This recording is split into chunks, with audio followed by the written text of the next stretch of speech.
On Tuesday, I took a little ferry to the island of Ischia, just off the coast of Naples.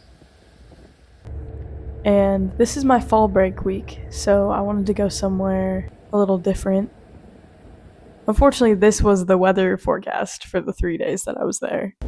And it did start raining pretty much immediately when I got on the ferry.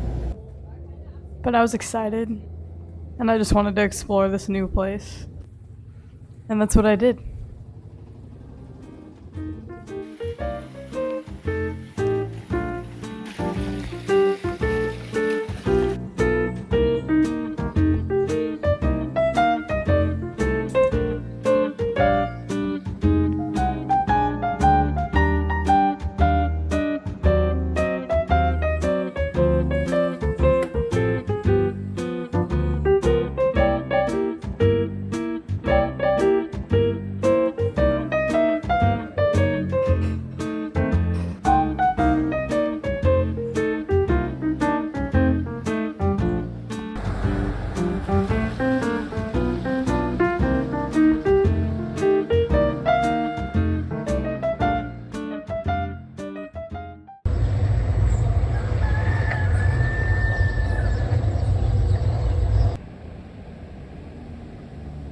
On my second day in Ischia, I really wanted to hike Mount Ipomeo, which is in the center of the island. It was a little rainier that day.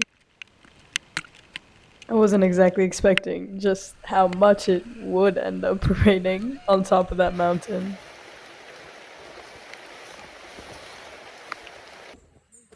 But the hike started out really cool and foggy. It was a steep climb, but it was beautiful. Should I go in the Stark Cave? Probably not.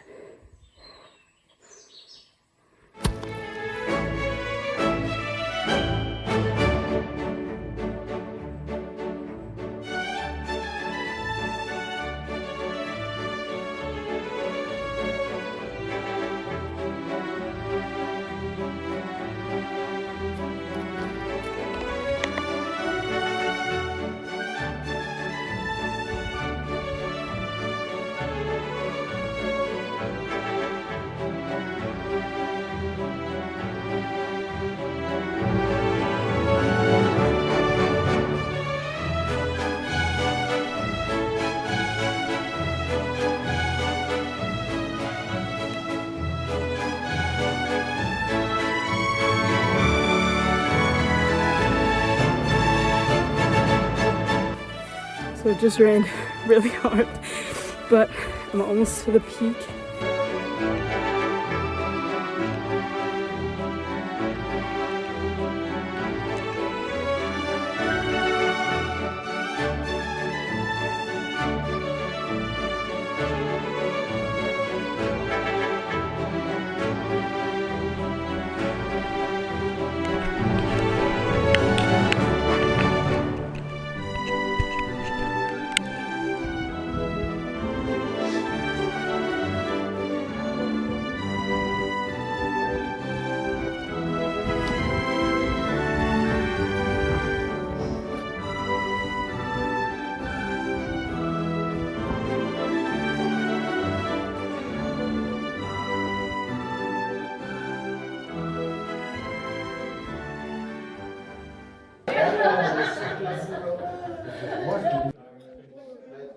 Thank God for this little cafe that happened to be at the top of the mountain.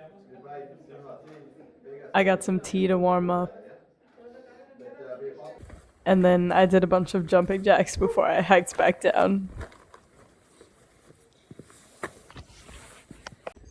Then I got lucky, and the rain stopped. Birds are chirping. That's a good sign.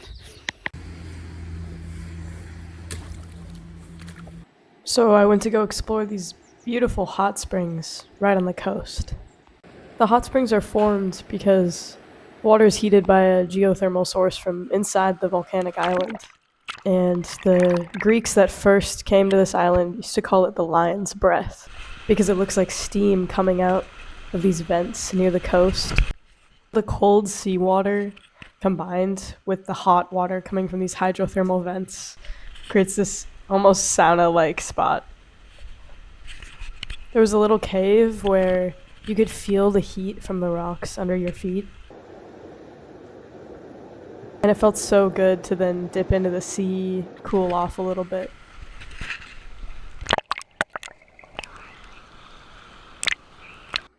And after some soup for dinner, the hostel I was staying at, I slept really good that night. On my last day in Ischia, I was so excited to explore the Castello Aragonese. It was built in 474 BC by some Greek guy, and it was kind of further developed because it was seen as a refuge from the volcanic eruptions on the main island.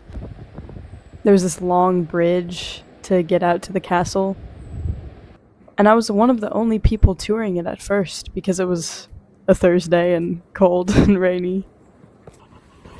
I'm like totally alone in these huge hallways. It's kind of eerie. I was trying to save some money on this trip by just exploring places that I could access for free. But this was something I wanted to pay to tour, and luckily they had a student discount.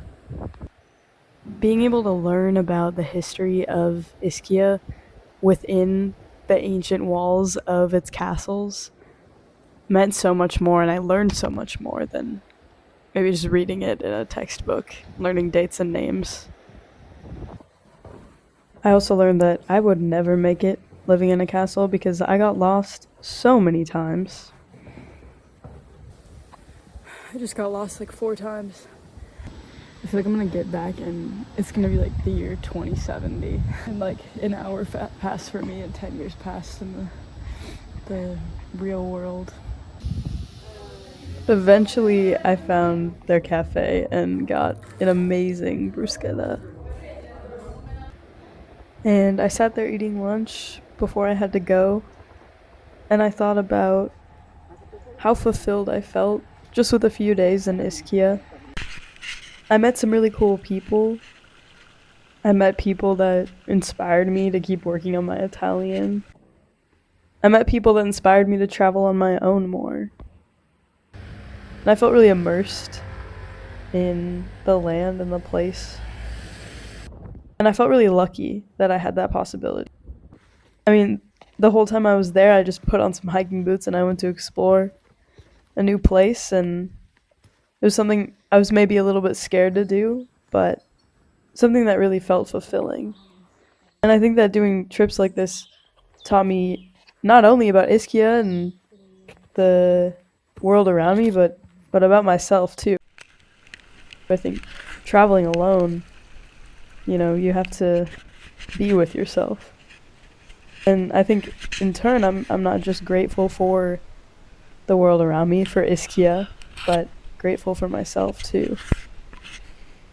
I think that taught me a lot.